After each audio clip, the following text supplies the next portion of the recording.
Welcome again to the Ref Show. It's great to have a ball-playing midfield player with us today, Mark Halsey, and also Gary Owen. I'll tell you what, where would you be without Noel Gallagher? Where would we be without this chap? And the arguments he had last week with David Hurst, they weren't even pre-planned, were they? I mean, and Gary Owen, I know you've come in with strong views of refereeing. By the way, for anybody who doesn't know, and I'm sure there isn't actually, former Manchester City and West Bromwich Albion midfielder, Wednesday. Briefly Sheffield Wednesday as well. Hang on, Cyprus? Where was it in Cyprus you played? Well, you didn't play. You HMS Cyprus. We haven't got long enough to go through his entire history, and it's quite many and varied, but it's great to have him here, especially at a time when his former club, Manchester City, are playing out of this world, celestial football, and we'll talk to you about that. Unfortunately, I've had it in the car all the way over, so I'm sure my commiserations, Gary. You've got it all the way back to Manchester as well. No, train back. Oh, it's a train. You're going on a train, he's driving. Yeah. But there's lots, apart from the football, of course, there's lots of refereeing decisions. We'd rather just talk about the football, but cracky, quite a few refereeing decisions got in the way over the weekend, Mark. Yes, as you would admit. Well, yeah, it wasn't a good weekend, was it, for some referees? When you come to the business end, and we are getting into that now, because now people are realising where they are in the table, and the games get a lot more tougher. And you've got to, as a referee, as a player, you just cannot switch off as a referee. You switch off, and then Do you think that happened a lot over the weekend? Yeah, I did. I think you look at, we're going to talk about some of the decisions, but it's about reading and anticipating play. And getting yourself into those positions and not getting too detached from play. And we spoke about it last week in the Ref Show Extra with one referee. We did, but it's say the main talking point. We'll talk about this alleged dive by Manuel Lanzini. I use the word alleged because I feel I have to. I feel it would be more accurate to take the word alleged out, actually. This was in West Ham's 3-0 win at Stoke, and it was, of course, the crucial first goal that produced a penalty. Graham Scott was the referee. And to me, it looked like Graham Scott had a good position to see it. He was in a fantastic position, and same old things week in, week out. The FA have got to take action. It's a disease within the game, and it's happening week in, week out. One, they charge Nassi, but they don't charge other. Didn't charge Zaha. For me, Zaha the week before simulated in the game against Bournemouth, and I think Lanzini's done exactly the same.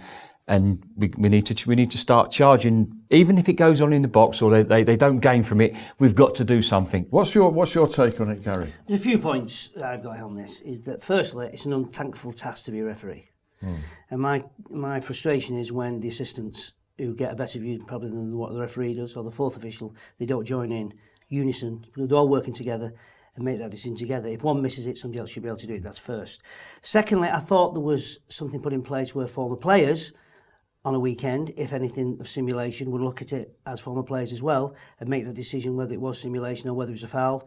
But that seems to have gone out the window. There is a panel. There is a panel, but the FA have to send it to that panel. Well, it's no good having it. No, it's if we're talking about it now and other people are talking about it, it shouldn't be a talking point. It should go straight there. But for the incident, why the defender goes to ground when he's no need to. He's going away from goal. He's not going to get a shot on goal. How did he forward, you mean? Lanzini. Well, Lanzini's going, he's going away. The defender is going, he's under no pressure to make a challenge. No, and around the box, you make any sort of touch or contact, goes to ground. It's always a chance that you can give a penalty. Stand up. He makes a slide tackle, but quite clearly, I'm watching on TV, so I'm not the referee.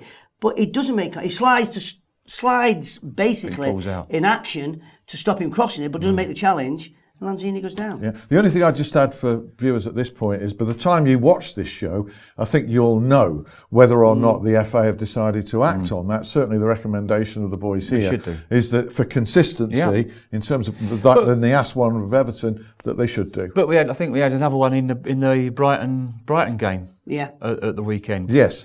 There was one there, but it was outside the area. It doesn't matter. It doesn't matter for me. The referee didn't do anything. Obviously, he's not judged it to be simulation. It was clear simulation. Yeah. Now, the FA have got to be consistent. Even if a team doesn't gain from it and the referee misses it, for me, we've got to charge them because we're never going to rid this disease of the game. And it infuriates fans and everybody. I just say one thing, referees need to be consistent. Well, in that instance, I noted that Chris Kavanagh, who was doing that Brighton 0 Burnley 0 game, the goalless draw, was a long, long way, I thought, away from that dive.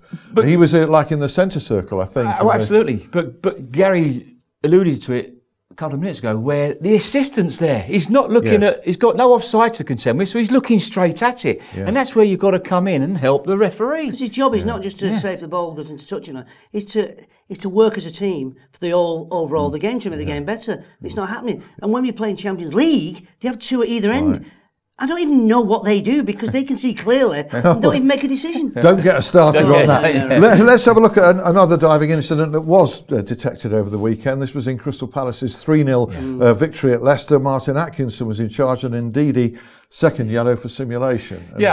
Martin got it absolutely spot on. And I would expect a referee of Martin's calibre and experience to get those, because that for me that's not a difficult decision, because there was clear daylight and you can see him just go down so easy. You could see that, and it was good that Martin issued a second caution, because it could have been so easy for Martin to thought, and it's not go looking for trouble. There may have been a little bit of contact and just play on, but it was good that Martin, showed him a second yellow card and off he goes. And a good spot to disallow Leicester goal for a push, but a missed penalty to Palace. Yeah, as I said before, I think a referee at Martin's calibre and experience should pick up those decisions, but when you would also think he would pick up the penalty as well, because unfortunately for Martin, he missed two penalties earlier, week earlier at the Watford game.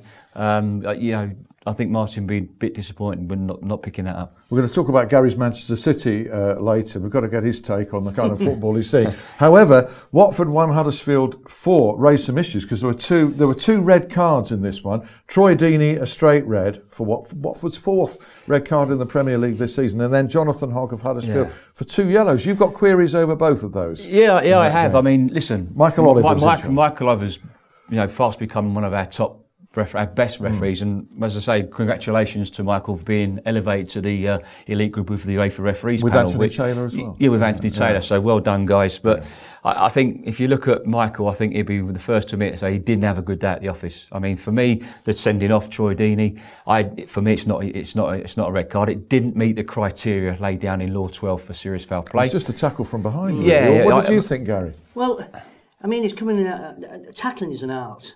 Just as heading is, just as passing is, just as dribbling is, scoring goals, defending. It's all art. They're taking the contact out of tackling, out of jumping for a ball. Any contact anywhere now is deemed, and the supporters are getting worse because they're shouting penalty, free kick. Anytime there's a touch on anybody, and it wasn't dangerous. In my opinion, no. No, it was you could at worst it was a reckless challenge. It was not a red card challenge, I'm afraid. And the two cautions for me, I mean, the first one was so soft, and the second one, I think Michael just had a bad day at the office, as we all do, and we all have done. But can I just say is that they're there to put a spectacle on and make sure the rules are right. Once you start taking laws, taking people out of the game, it's not the same game. And at that point when Deeney was sent off, gave advantage Huddersfield. Okay, it levelled it back up. We won, but Watford could have easily got back into that game with 11 men, but. And you make the point about all the officials being involved. There was an offside goal. But Gary's spot on. I mean, it's a contact sport, and not every foul or every bit of contact means it's a caution. No. And we just seem to be cautioning players for careless challenges. I watched the Sheffield Wednesday game on Friday night. The second caution, it's a trip. It's a careless challenge. Now, it's not stopping a promised attack. His first caution deserved because he denied a promised attack, but the second caution, the Sheffield Wednesday player got sent off. For me, it was just a free kick. Did you think so? Right. For me, it's not a second yellow card. Yeah. It's just a careless challenge. In the laws of the game, a careless challenge is a free kick only. That was Morgan Fox who got sent off late on. Right, Anthony Taylor, who you mentioned, referee Manchester United's 2-1 win at one of your former clubs, West Brom, on the Sunday. United denied a penalty in this one. West Brom denied a penalty. McLean. Ashley Young. For me, I thought it was a penalty. I thought it was a penalty. Right, what did you think? I was surprised it As wasn't a blue, given. of course Yeah. it's a penalty. Yeah. But it was a penalty. It was a penalty. I don't. Yeah. You know, outside the box, that's a foul all day long. So if it's a foul outside, why are we not giving those Bingo. challenges? I mean, we saw the one last week with Lovren's, which was a penalty. This was worse than that. Right, so for consistency, that should begin. And Liverpool won 4-0. They're getting goals everywhere at the moment. 4-0 at Bournemouth. Andre Mariner enjoyed a trip to the South Coast. He did. I probably, thought Simon Beck got the fourth. I think it was the fourth goal. Was it? Was offside. I thought that was offside. But Right. I think they should be picking those up from an And assistant. Mariner near the sea. Now there's a pun in there. Well, we're going to revisit the South Coast for the Brighton game against Burnley, which raised some talking points in part 2 of the Ref Show. And we've also got 1 or 2 championship incidents to discuss as well. Do rejoin us for that.